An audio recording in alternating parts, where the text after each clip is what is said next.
Good morning everyone.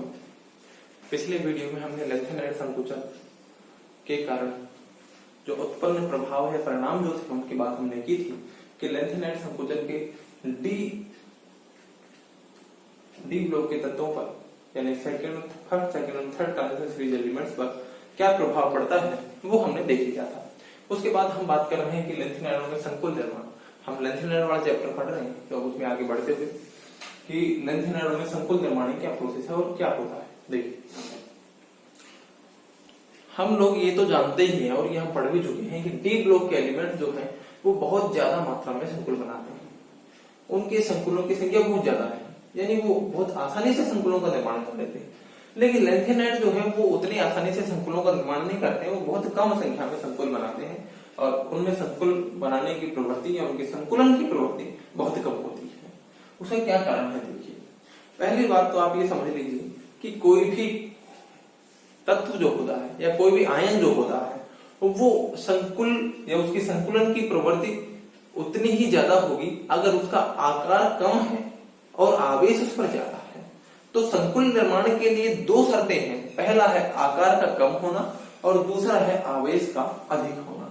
तो कोई भी यौगिक स्थायी संकुल और अधिक मात्रा में संकुल, कोई भी तत्व स्थायी संकुल एवं अधिक मात्रा में संकुल बनाए, उसके लिए जरूरी है कि उस तत्व का आयन का आकार छोटा होना चाहिए और उस पर आवेश की मात्रा अधिक होनी चाहिए। देखिए, लेंथेनाइड जो तत्व होते हैं उन पर आवेश की मात्रा कम एवं आकार उनका अधिक होता है, इस वजह से उनकी संकुल बनाने की प्रवृत्ति कम होती है। तो लेंथेनाइड जो होते हैं उनका आकार तो होता है अधिक, उच्च होता है, और आवेश जो होता है आवेश होता है कम। आवेश कम और आकार अधिक होने के कारण इनकी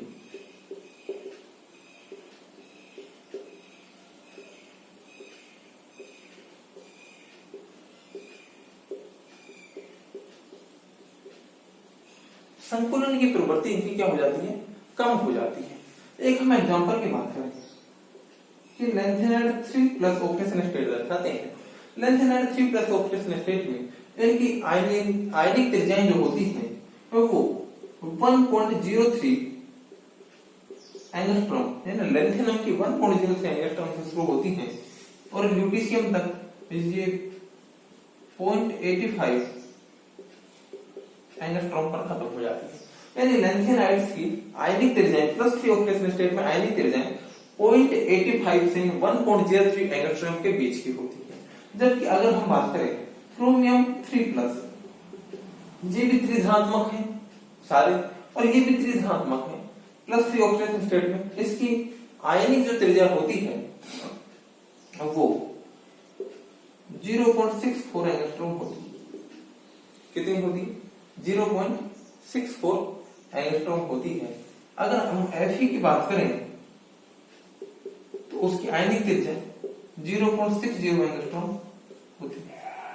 कि हम डी ब्लॉक एलिमेंट्स की बात कर रहे हैं, उनका कंपैरिजन इसके साथ था।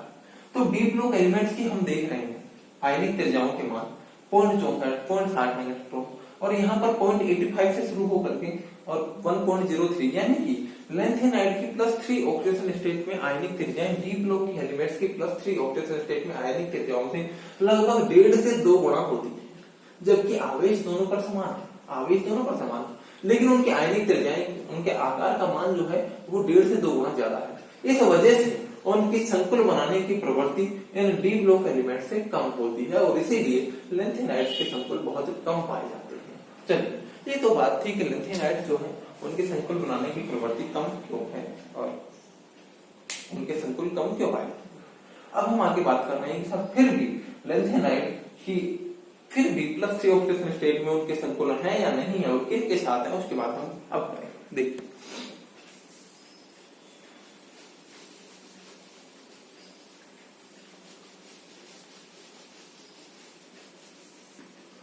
आकार अधिक और आवेश कम होने के बावजूद भी लेंथेनाइड्स कुछ लिगेंडों के साथ स्थायी संकुल बनाते हैं। तो वो जो लिगेंड है Ln3 प्लस जो है वो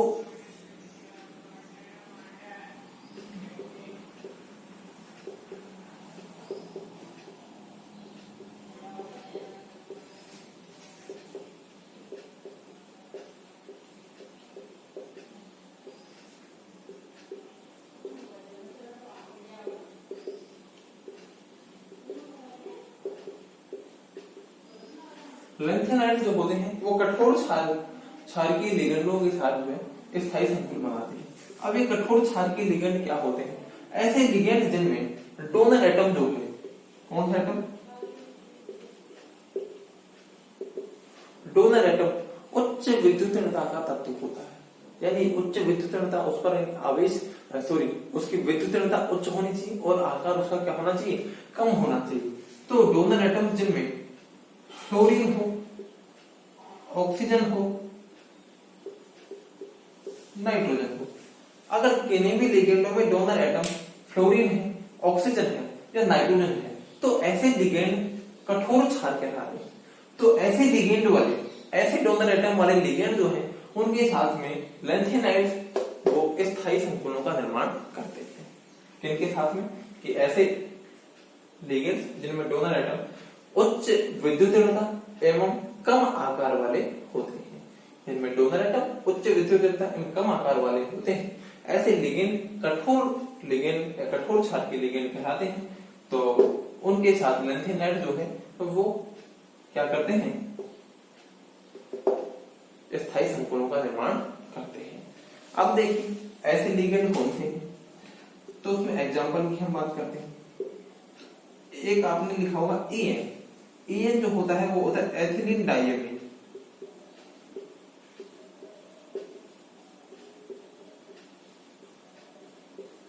एथिलीन डाइएमीन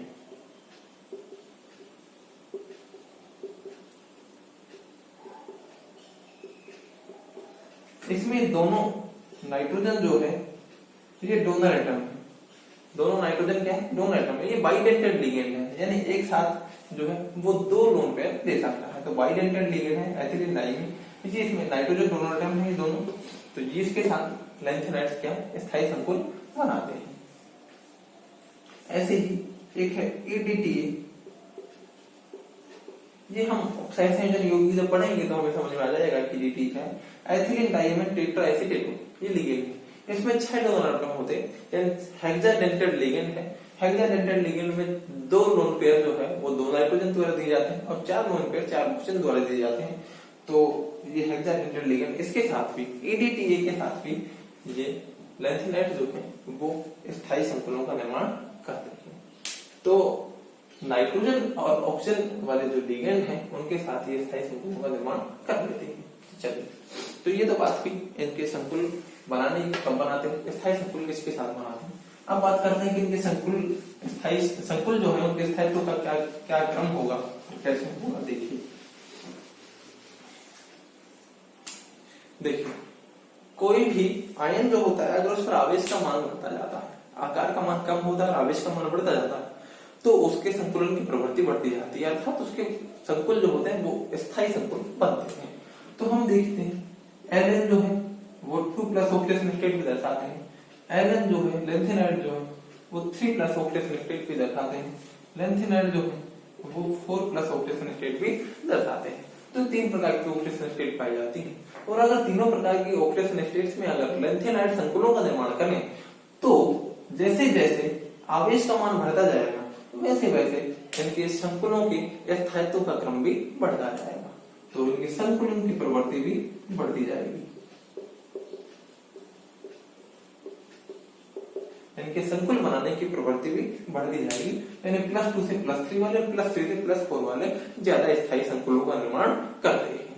चलिए अब हम बात करते हैं कि सर लेंथेनम 57 से शुरू होकर के ल्यूटीशियम 71 तक के सीरीज आ रही है। हम इधर से इधर जा रहे हैं तो आयनिक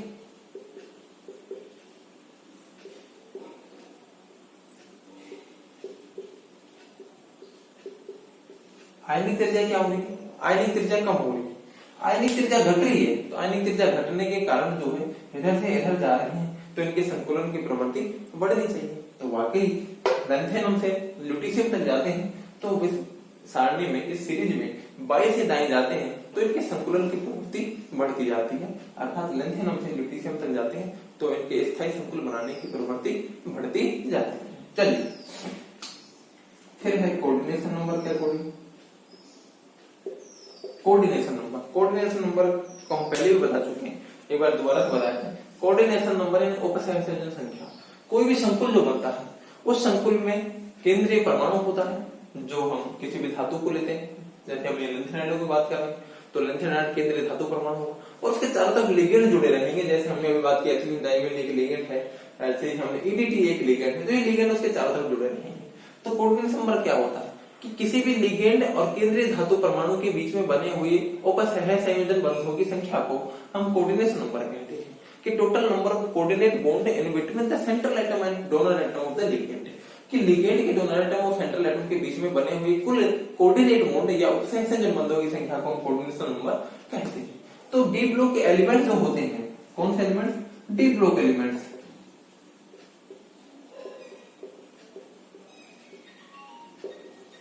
डी ब्लॉक एलिमेंट्स जो होते हैं वो 4, 5,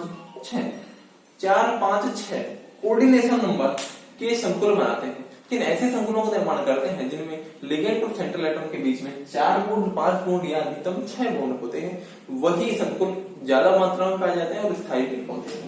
लेकिन एफ ब्लॉक के एलिमेंट जो होते हैं, लेंथेनाइड जो होते हैं, लेंथेनाइड एलिमेंट जो होते हैं उनके संकुलों में कोऑर्डिनेशन नंबर सामान्यतया 7, 8, 9, 10 यानी कि उच्च कोऑर्डिनेशन नंबर के संकुल बनाते हैं, यानी ऐसे संकुलों का निर्माण करते हैं जिनमें लिगेंड और डोनर एटम के बीच में यानी 7, 8, 9, 10 इस तरह के बॉन्ड पाए जाते हैं।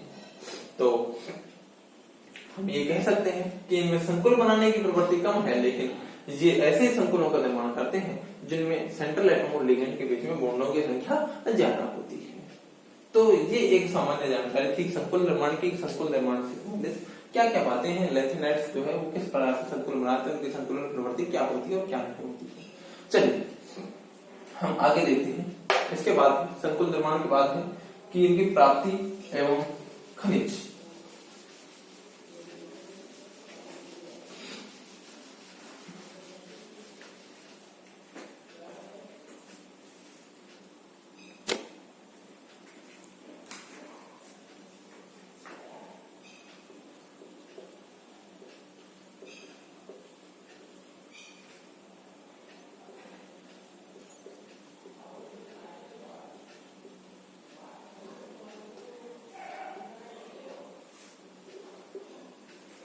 लेंथेनाइड्स प्राप्ति के आधार पर 2 समूह में बांटे गए। पहला समूह है सीरियम समूह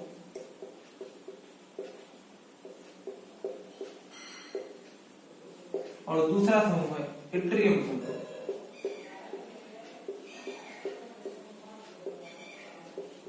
देखिए लेंथेनाइड जो है वो प्राप्ति के आधार पर, मिलने के आधार पर कि किस प्रकार से मिलते हैं, कहां पाए जाते हैं, तो उस आधार पर 2 समूह में बांटा गया है। पहला है सीरियम समूह, दूसरा है इट्रियम समूह। देखिए ये क्या होते हैं।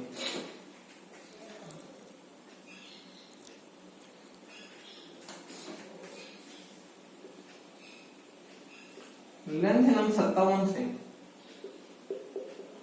यूरोपियम 63, ये समूह जो है वो है गैडोलिनियम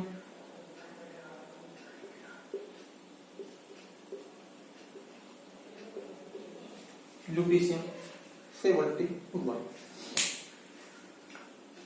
लेंथेनाइड्स को प्राप्ति के आधार पर 2 वर्गों में बांटा गया है। पहला है सीरियम ग्रुप, दूसरा है इट्रियम ग्रुप। सीरियम ग्रुप में हल्के लेंथेनाइड्स आते हैं। कौन से लेंथेनाइड आते हैं? हल्के लेंथेनाइड्स।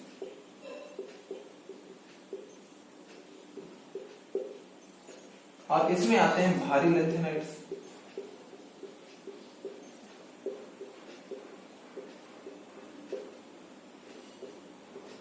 भारी लेंथेनाइड्स, हल्के लेंथेनाइड और भारी लेंथेनाइड का मतलब क्या है? यानी जिनका परमाणु क्रमांक कम होता है, उनका भार कम होता है, वो हल्के लेंथेनाइड, जिनका परमाणु क्रमांक ज्यादा होता है वो भारी लेंथेनाइड्स हैं। तो देखिए सीरियम ग्रुप हल्के लेंथेनाइड, लेंथेनम 57 से लेकर के यूरोपियम 63 तक के जो एलिमेंट हैं वो सीरियम ग्रुप में शामिल किए गए हैं। और दूसरा है इट्रियम ग्रुप, इसमें गैडोलिनियम 64 से लेकर ल्यूटीशियम 71 तक के एलिमेंट शामिल किए गए। यानी कि ये जो एलिमेंट्स हैं इस ग्रुप के एलिमेंट्स इट्रियम के, ये खनिजों में एक साथ पाए जाएंगे। यानी कि इनमें से गैडोलिनियम और ल्यूटीशियम के बीच के जितने भी एलिमेंट्स हैं वो सारे एलिमेंट्स एक साथ पाए जाएंगे। यानी कि इनके जो खनिज मिलेंगे उसमें ये लैंथेनाइड्स नहीं मिलेंगे, यानी कि सारे ऐसे ही मिलेंगे। और जब ये किसी खनिज में ये लैंथेनाइड्स पाए जा रहे हैं तो उसमें ये नहीं मिलेंगे, यानी कि इसमें सामान्यतः अधिक मात्रा में यानी अधिकांश मात्रा में वो एक ही ग्रुप यानी किसी भी खनिज में अधिकांश मात्रा में एक ही ग्रुप के एलिमेंट पाए जाते हैं, क्योंकि उनके गुणधर्मों में समानता होती है, क्योंकि उनके आकार और आवेश के मान में समानता होती है, इस कारण से ऐसा होता है।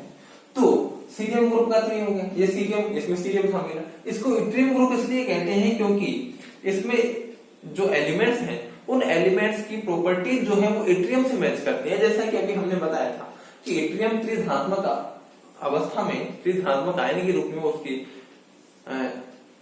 आयनिक त्रिज्या का मान 0.89 एंगस्ट्रॉम होता है, और उसी के साथ पोलिनियम HO3 प्लस की भी 0.89 होती है, और ER प्लस 3 की भी 0.89 या 0.88 के आसपास उसकी आयनिक त्रिज्या होती है।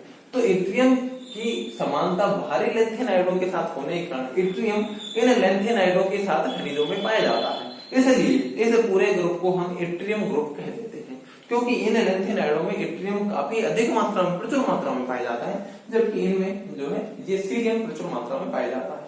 तो इनमें सर्वाधिक मात्रा में सीरियम पाया जाता है, इसलिए इसको सीरियम ग्रुप कहते हैं। इसमें सर्वाधिक मात्रा में इट्रियम पाया जाता है, इसलिए इसको इट्रियम कहते हैं, इट्रियम समूह कहते हैं। लेकिन इट्रियम लैंथेनाइड नहीं है, वो डी ग्रुप एलिमेंट है, लेकिन उसकी लैंथेनाइडों के साथ समानताएं पाई जाती है। तो ये दो ग्रुप हो गए, लैंथेनम सीरियम ग्रुप और इट्रियम। तो ये तो बात थी, ये दो प्रकार की प्राप्ति के आधार पर दो जो है ग्रुप बने हुए। इनके खनिज की बात करते हैं। खनिज, लैंथेनाइडों का जो प्रमुख खनिज है वो है मोनोजाइट।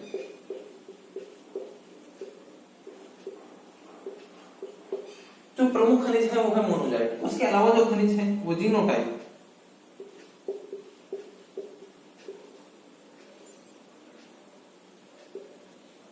उसके अलावा जीनोटाइप एक और खनिज है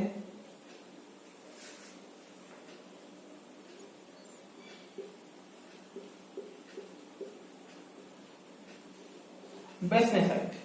तो लैंथेनाइडों के खनिज जो है वो प्रमुख खनिज जो है वो मोनोजाइट है, जीनोटाइप भी है, बेसनेसाइट भी है। तो ये लैंथेनाइडों के खनिज है। लैंथेनाइड इन खनिजों में लैंथेनाइड के जो खनिज है वो ये है, इनमें लैंथेनाइड जो है प्रचुर मात्रा में पाए जाते हैं।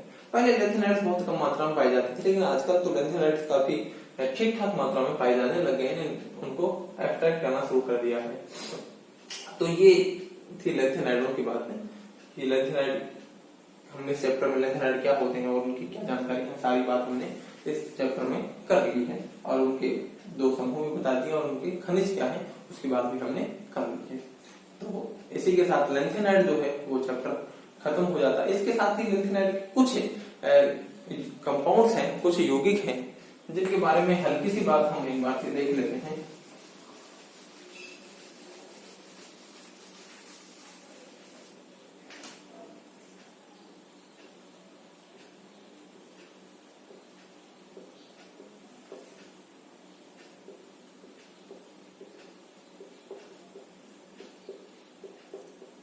देखिए लैंथेनाइडों के यौगिक,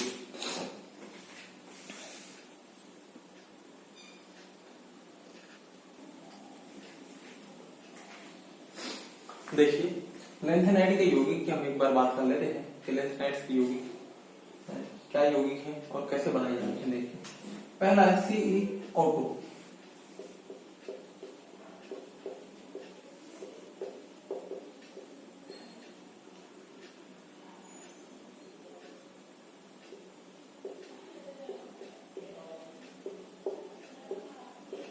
cerium dioxide, cerium dioxide cerium plus 4 oxidation state में है, दो ऑक्सीजन के साथ जुड़ा हुआ है, तो CeO2 एक यौगिक बन गया।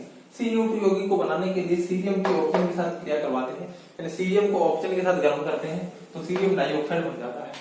या सीरियम हाइड्रोक्साइड जो होता है, सीरियम हाइड्रोक्साइड को ऑक्सीजन के साथ गर्म करते हैं तो भी सीरियम ऑक्साइड, सीरियम डाइऑक्साइड बन जाता है। सीरियम के नाइट्रेट जो होते हैं, अगर उन नाइट्रेटों को अगर हम गर्म करें तो भी सीरियम डाइऑक्साइड हमको मिल जाता है। सीरियम डाइऑक्साइड एक श्वेत क्रिस्टलीय ठोस होता है। कैसा होता है?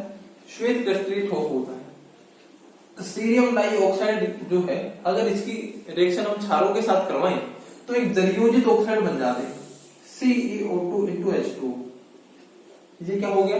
जलयोजित ऑक्साइड बन गया। सीरियम डाइऑक्साइड जलयोजित हो गया। जिस जलयोजित ऑक्साइड जो होता है वो पीले रंग का होता है, पीला व जिलेटिनी होता है।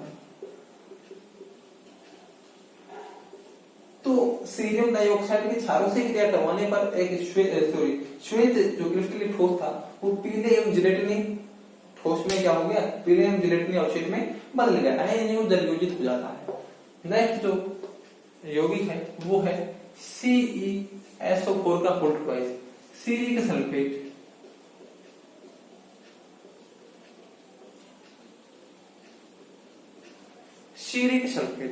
सीरिक सल्फेट बनाने के लिए सीरियम डाइऑक्साइड की रिएक्शन हम H2SO4 के साथ करवाते हैं और H2SO4 के साथ करवाने से ये सीरिक सल्फेट में कन्वर्ट हो जाता है और जल बाहर निकल जाता है। ये सीरिक सल्फेट जो होता है वो गहरे पीले रंग का चूर्ण होता है, यानी कि ये जो हमें अवक्षेप के रूप में मिलेगा। हम अवक्षेप को अम्ल के साथ धो लेंगे या हम अवक्षेप को ठंडे पानी के साथ धो लेंगे, धोकर सुखा लेंगे। सुखाने के बाद ये गहरे पीले रंग का चूर्ण हमको प्राप्त हो जाता है। ये प्रबल ऑक्सीकारक होता है। प्रबल ऑक्सीकारक का मतलब है कि इसका खुद का अपचयन हो जाता है और दूसरे पदार्थों का क्या कर देता है? ऑक्सीकरण कर देता है। ये सल्फ्यूरस अम्ल को सल्फ्यूरिक अम्ल में बदल देता है, यानी H2SO3 को H2SO4 में कन्वर्ट कर देता है। ये नाइट्राइटों को नाइट्रेटों में बदल देता है, यानी कि NO2 को NO3 में कन्वर्ट कर देता है, यानी कि प्रबल ऑक्सीकारक की तरह काम करता है। कौन? ये सीरिक सल्फेट। नेक्स्ट जो कंपाउंड है वो है XeF4, यानी Seric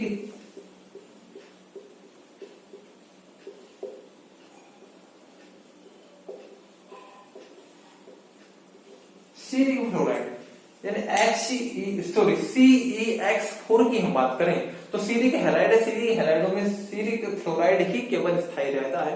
Seric iodide, Seric chloride, Seric bromide ये तीनों ही अस्थायी होते हैं और ये जो है तुरंत विघटित हो जाते हैं। कुछ तो बनते ही नहीं है और कुछ तुरंत विघटित हो जाते हैं, तो केवल स्थायी सीरिक फ्लोराइड होता है। सीरिक फ्लोराइड को हम सीरिक जलयोजित सीरिक ऑक्साइड की HF के साथ रिएक्शन से बना सकते हैं। तो पहला जो बनेगा वो जलयोजित बनेगा। उस जलयोजित को हम फ्लोराइड के साथ गर्म करते हैं तो ये क्या मिल जाएगा हमको? जलयोजित जो था वो H2O का मॉलिक्यूल उसमें से बाहर निकल जाएगा और शुद्ध अवस्था में CeF4 बन जाएगा। CeF4 जो होता है वो रंगहीन ठोस होता है। कैसा होता है? रंगहीन ठोस होता है, सीरिक फ्लोराइड।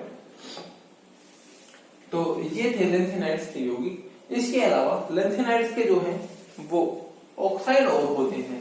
देखिए आप हल्की सी जानकारी उनके बारे में भी।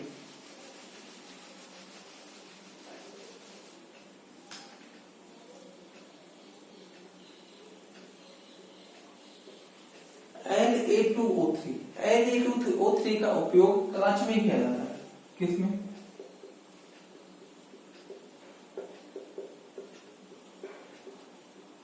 कांच बनाने। ये जो होता है ये पराबैंगनी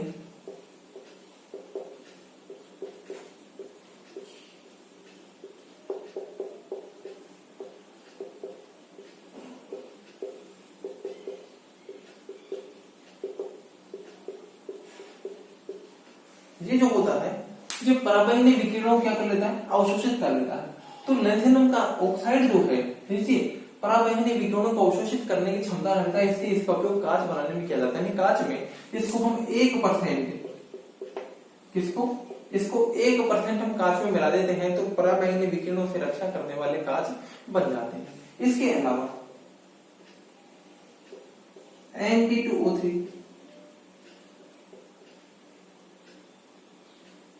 Pr2O3 इनका उपयोग भी कांच बनाने में किया जाता है। इनका उपयोग कांच में रंग प्रदान करने के लिए किया जाता है। इससे किसी से लाल रंग प्राप्त होता है, किसी से हरा रंग प्राप्त होता है। कांच को रंग प्रदान करने के लिए लेंथेनाइड्स के ऑक्साइड का प्रयोग किया जाता है। और इसका उपयोग लेंथेनाइट जो है वो कांच में किसके लिए किया जाता है, पराबैंगनी विकिरणों का अवशोषण में किया जाता है। अगर हम इसको 1% से ज्यादा ले लें, किससे ज्यादा ले लें, 1% से अधिक ले लें यानी इसको, तो वो कांच क्या हो जाता है, दूधिया रंग का हो जाता है। कांच कैसा हो जाता है, दूधिया रंग का हो जाता है। इसलिए कांच को अगर ट्रांसपेरेंट बनाना है और साथ में पराबैंगनी विकिरणों को अवशोषित करे ऐसा बनाना है तो हमें इसकी मात्रा उसमें कांच में 1% से कम ही लेनी पड़ती है। तो कांच उद्योग में भी लेंथेनाइट के ऑक्साइड्स का व्यापक रूप से उपयोग होता है और वो क्या क्या काम होते हैं वो मैंने आपको बता दिया है। इसी के साथ लेंथेनाइट वाला चैप्टर जो है वो खत्म होता है। इसके बाद हम नेक्स्ट वीडियो में नेक्स्ट चैप्टर शुरू करेंगे। Thank you.